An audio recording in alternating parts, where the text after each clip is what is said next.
Let's get right to it. The 6-6 Panthers, favored by 2 in a must-win game in Cleveland. What's going to happen there, Cynthia? My model projects an upset in this one. The Browns win 25-23. The absence of Greg Olsen and Carolina's inability to force turnovers are the key in this game. Man, he is good, and this game's going to be great. A couple of division leaders meeting at Soldier Field on Sunday. The Rams coming in as 3-point favorites.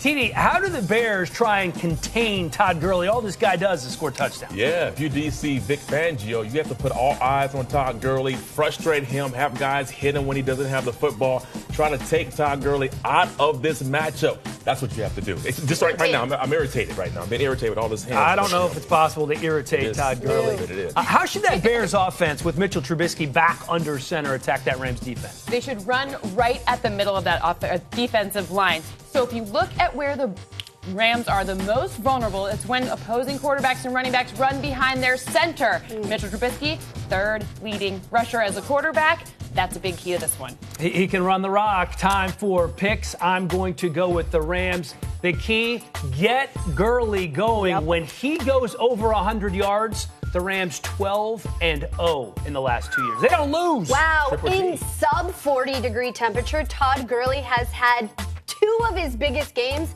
in terms of scrimmage yards. That is right. He has 501 yards and 4 touchdowns combined. Give me the Rams, people. That's all good, but the Bears defense, 30 takeaways, NFL best. Their defense is going to get the ball back to that 5th-ranked offense. Give me the Bears. Wow. The Rams. Check his temperature. I don't know. You there? Yes, I'm right here. All right, I have the Rams 27, the Bears 25. It's a closer game than many people might imagine. That's only 2 points, but I think that the Rams come away and show us why they're leading the division and their division and their NFC. Of course. This is going to be such a good game. Can't wait to watch. Another great game and a huge NFC playoff implication Monday night. The 6th-seeded Vikings taking on that 5th-seeded Seahawks. The Vikings have lost 2 of 3, while the Seahawks are among the hottest teams in the league, winning 3 in a row.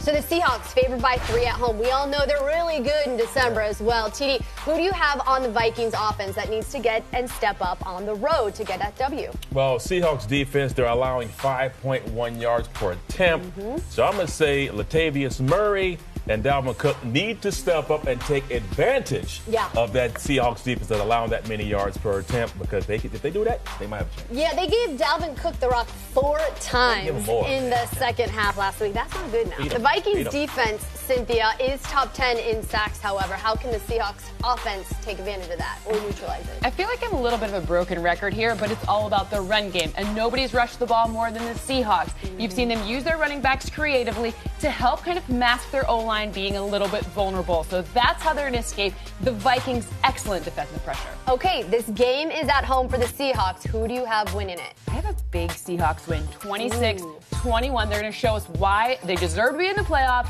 and why they're going to maybe make a deep run in the playoffs. I like that, TD. How about you? I agree with that. Seahawks only 9 turnovers all year long. That's NFL best. With the run offense and the defense that's playing well, give me the Seahawks to take this one. Guys, it is going to be loud. It is going to be raining. The Vikings need to run the rock, and they haven't been effective this season. In my opinion, I say the Seahawks are going to get a W. What do you say, Dan? I am lone wolfing this. You can't irritate me either. I'm going with the Vikings. I feel like they're going to recommit to the run. They know they need to run the ball more. You heard TD's stats.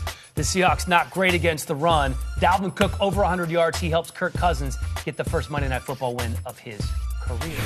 How you like that? On to Kansas City. I don't like it. Something's going to have to give. It's the Chiefs' number 1 ranked scoring offense going up against the Ravens' top-ranked scoring defense. This will be the Chiefs' biggest test yet without Kareem Hunt. Chiefs favored by 6.5 at home. TD, if the Chiefs score like they have been all season, can Lamar Jackson and that Ravens offense come close to keeping up? Well, they won't score like they used to, but I'm going to say yes, and the reason is Lamar Jackson with that offense, they love to play keep away, keep the Kansas City Chiefs offense on the sideline, get them off rhythm, and have a defense to match. So I'll say yes, they can. Okay.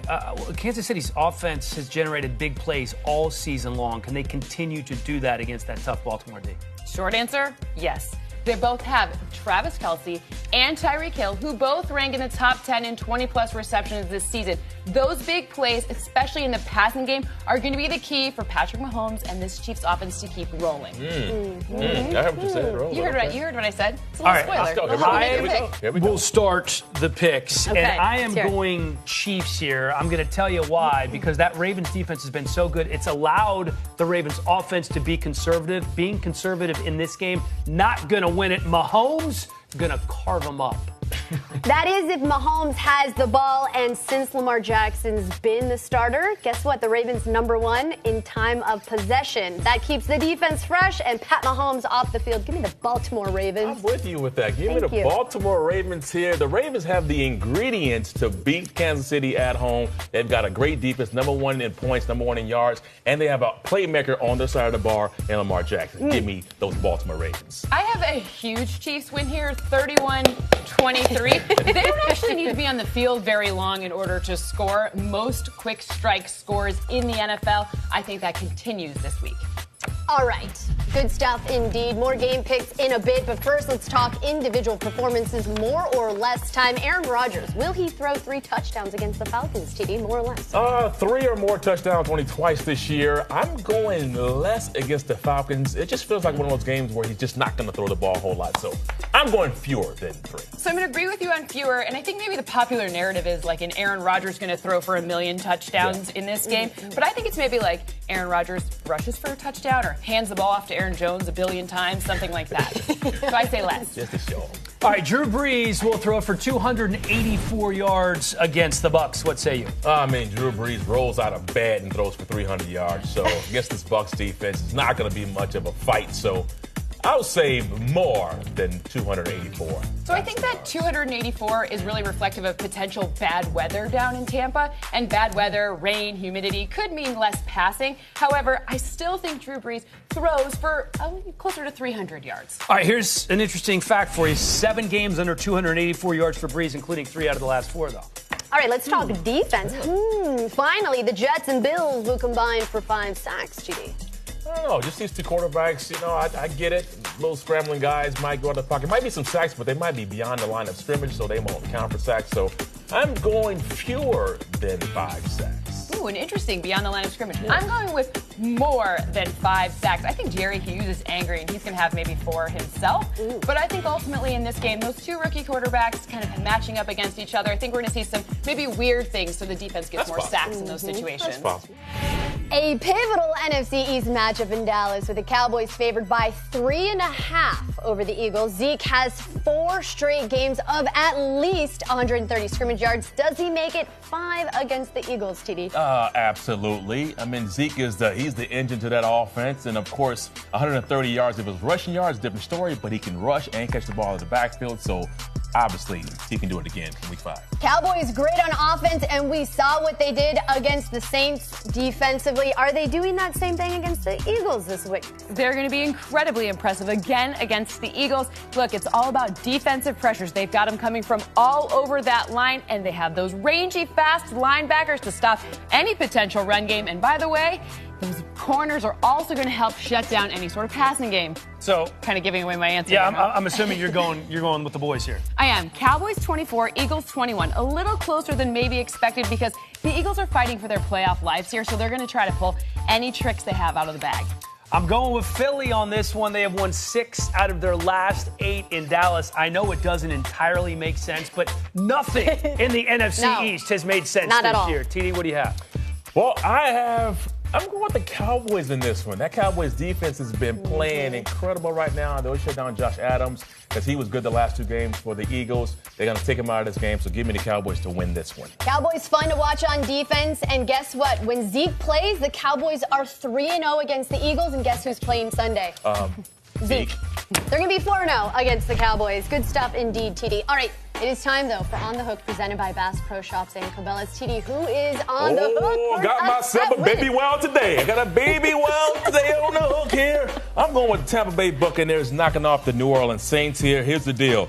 This team, they can match the Saints point for points when it comes down to it. They won their last 2 matchups, and the biggest thing here that the Buccaneers, they're not turning the ball over. Last 2 weeks, only 1 turnover. This is an upset in the making. A baby whale. That's pretty big, by the way. You're not allowed to hook baby whales. Speaking of you, TD, this week we're really excited. You're going one-on-one with Denver's latest running back sensation, Philip Lindsay. You got to check out that awesome conversation. NFL Game Day morning, Sunday, 9 a.m., only on NFL Network. Really excited to check that out. Yeah, next thing he's going to hook a sea lion or something. What's wrong with you? A dolphin. AFC playoff picture looks like this. You have the Chiefs and the Patriots in the 1 and 2 spots. Wild cards, right now it's the Chargers and the Ravens. It is time for championship chances. The new AFC projections from Cynthia have the Patriots jumping ahead of the Chiefs. That's a 14.5% chance of winning the whole kit and caboodle. Now, that makes sense, but why are the Chargers in a better position than a couple of defensive leaders? Well, a couple of division leaders, rather. Sorry. Well, they've pretty much solidified their chance to the playoffs here. So we're going to see them get to the playoffs, which is huge in terms of winning the Super Bowl. But why did they get there? Well, it's their defense. Now you have both Bosa and Ingram, so 2 really monstrous ends bringing a ton of defensive pressure. That is huge. Defensive pressure is a really big indicator of who wins playoff games. Yeah, back for 3 games now. Joey Bosa, 3 sacks in his last 2, so certainly it's pretty good. Pretty disruptive. Yeah, pretty good. All right, over in the NFC, the playoff picture looks like this. You have the Rams and the Saints 1 and 2. The 2 wild card spots currently being held by the Seahawks and those pesky Minnesota Vikings. So the Rams are the number 1 seed, but you still have the Saints as the top team. Help me understand how this makes sense. Well, in order to get to the Super Bowl, you got to get through your division, right? And with the Seahawks making it all but solidified to be in the playoffs, that means a potential rematch with the Rams. That's really difficult. Rematch with your division rival. They won by 2 points, the Rams, in 1 game, 5 points in another. You're going to meet a third time. That's very difficult, especially in January. Okay, it all makes sense to me. We're going to have to wait and see how these numbers actually play out. But we don't have to wait for Dave Dameshek. It is time for 60 Seconds. Hi and hello, football fans. Your old pal Dave Dameshek here. Rams v. Bears on Sunday night. In the wild, I'll give this one to the Bear, assuming it's a Grizzly. Now, if it's a Koala, give me the Ram in a blowout. In NFL terms, the Rams are the current kings of the jungle, fresh off vanquishing the Lions. This week, they'll down the Bears by double digits. Ravens, Chiefs, and KC in this matchup of defense first versus offense first. Baltimore will show up and show out, but the Chiefs survive in a narrow home win. Hell yeah! The defending champions are headed to Big D for a big game against their ancient rivals, who sit atop the NFC East, and they're looking to stay there with a victory. Unfortunately for them, Carson Wentz will throw 2 touchdowns, and the Eagles pull the upset to keep their title defense alive. Eagles Nation that took over. And all the AFC contenders will be rooting for the Dolphins to repeat their fin feat from 1 year ago and upset those Patriots. But no Jay Cutler means no sequel. New England wins in a blowout. Now I've got to go write my sequel. But, first I got to write my first book. I bet a lot of people will love it. I'll be really ready. Thank you, Shaq. More Frelund game scores and quick picks. Let's start with the Pats and Dolphins. I have the Patriots coming out ahead 27-21. It's the Patriots' run game that really puts them on top of the Dolphins, but it's closer than some might expect. I like it, Sin. How about the Giants and Redskins? I have the Giants 24, Redskins 17. Why? That Giants defense. We saw them get a ton of pressure, and that's going to be a big game, a big impact in this one against the Redskins. Finally, Colts and Texans. Give it to me. I have the Texans 27, Colts 24. Closer than expected in this divisional matchup, but Texans defensive pressure, difference maker in this one. A few more of Cynthia's scores here. She has all the favorites winning on this board. Packers over the Falcons, Broncos over the Niners, then Chargers big over the Bengals, an 82.2% chance of winning that one. All right, let's move on to high scoring, low scoring, starting with the Steelers and the Raiders, Cynthia. I project this to be a low scoring game, 29-21. Steelers win. You're looking at Jalen Samuels because I think he sees the end zone against the league's most porous rush defense. He's going to have a big game. All right, Lions, Cardinals coming up next. Now, should Matthew Stafford sit, this would change, but given Matthew Stafford, I have the Lions coming out on top in a high-scoring game, 24-21. You're looking at Kenny Galladay. I think he sees the end zone as well. Cardinals have only scored more than 21 twice all season. Finally, Jets and Bills. This is another high-scoring game. Bills win 21-19. Josh Allen and his rushing ability really makes a huge difference in this game. Bills hung 41 on them in Week 10. All right, TD. Time now for your lock of the week, amigo. Yeah, this is pretty easy for me. The Los Angeles Chargers over the Bengals here. The Bengals just haven't had a lot of fight in them with the injuries that they have right now. Give me the Chargers to take this one easily. No Melvin Gordon, no problem there. You got Justin Jackson, who played well the last 2 weeks. So give me the Chargers to get it done. And don't sleep on Austin Eckler either. All right, gentlemen, let us do pick six. 6 games. Cynthia giving points to each pick. Most confident gets 6. Your least gets 1. Let's start with the Eagles on the road playing the Cowboys. All right, so we already know who I have winning this game, right? Home team wins in this one. This one's actually pretty high. Okay. The number 4, so third most confident. And you have the Cowboys winning by 3. Defense, all about their defense. Panthers on the road playing the Browns. Okay, so in this game, I have the upset here. So I have the Browns, who are not favored in this game, winning, but it's not very confident. Just the one. I'm with you on the Browns getting that W. Vikings playing the Seahawks. That ceiling, it's loud. Boom. Very loud. Minnesota Vikings. I think this one's all about the Seahawks run game. This one gets my number 3. Wilson 15-2 at home in prime time. The Saints playing the Bucks. All right, so this is a revenge game, right? They got him the first one in this matchup. This one actually gets the number 6. Yeah, big win. Very confident with that. The Rams playing the Bears. This is a fun one. Yep, probably the game of the week right here, I think, right? This one, number 2. This one could go either way. Both have great defenses, and defenses are hugely predictive. The Ravens playing the Chiefs, another good one. I mean, so many good games. We're kind of mixed on this one, but I think the Kansas City Chiefs and their quick strike offense, they get the 5, second most confident. We are 2-2. We're both split on this, and here is your recap. You have the Saints topping the Bucks. That is your most confident. Where's your sticker? It wouldn't work. My lock wouldn't work, so we're just going to do this and then like a nice little star. There you go. That works. Her pick 6. It's always good, people. All right, here's a look at some more of our picks. All right, Sam Darnold, let's do this. I'm the only one picking the Jets. TD, the only one picking the Bucks. That's his upset special, or at least right. We're split on the Chiefs and the Ravens. Lone Wolf and the Colts. I'm doing a lot of that this week. The ladies, by the way, like the Browns. Cynthia's with me on Detroit. TD going against the grain. The only one picking the Bears over the Rams. And I'm flying solo with Philadelphia and Minnesota. They are on the road. Yep. All right, it is time for our survival pool picks. And Survive in Advance can only pick a team once, which means we are limited in our teams and our confidence for who's getting a W. So you want to start us off? I'm just admiring my record there. I am 10-3, and I am drawing a big circle around the Broncos. I know they lost Chris Harris Jr. I know they lost Emmanuel Sanders. But all they have to do is lean on Lindsey, and that defense will take care of business against the 49ers. Little doubt they'll get it done. That. Look, I am limited on my teams I can pick, but the Texans riding that 9-game win streak. T.Y. Hilton is a game-time decision with that shoulder injury. I feel good about that Texans win streak increasing to 10. So there you go. Give me the Texans. All right, Giants fans, don't ever say I didn't pick you, because I'm picking you right now to beat the Redskins. Look, the quarterback situation is not favorable for the Redskins. The Giants defense, those pressures are great. There's a lot of people on IR in this game, but I think that the Giants... NFC East, we like craziness there. Giants win. That was so politically correct to say the quarterback situation was not favorable. Yeah, that's what you said that. That was. All right, here we go. So let's go to my pick. That